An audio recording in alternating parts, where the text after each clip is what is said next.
Now, you have shared a really extraordinary lecture at Yale University today on agency and joy.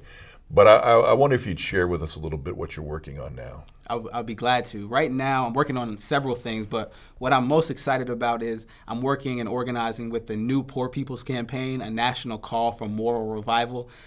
Before King's assassination in 1968, King had begun to organize a Poor People's Campaign, which was looking at poverty, looking at militarism, and looking at racism and the interconnectedness of those things.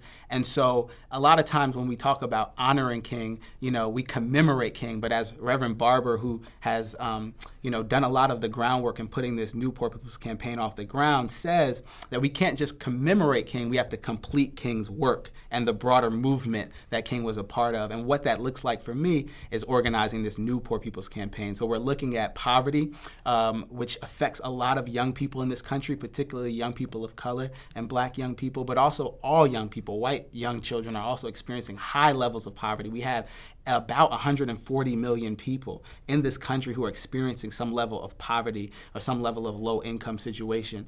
We're looking at institutionalized racism. We're looking at what we're calling the war economy. When we see how much money we spend on war and how little we spend on actual initiatives that lift up our communities, that's a moral issue. And so I'm very excited to be working alongside people from different generations, different faith backgrounds, but all gathering around this sort of moral agenda of what kind of people do we want to be? What kind of country do we want to create and invent for our children and our children's children? So I'm very excited about that. We're going to be doing 40 days of nonviolent civil disobedience at state houses across the country.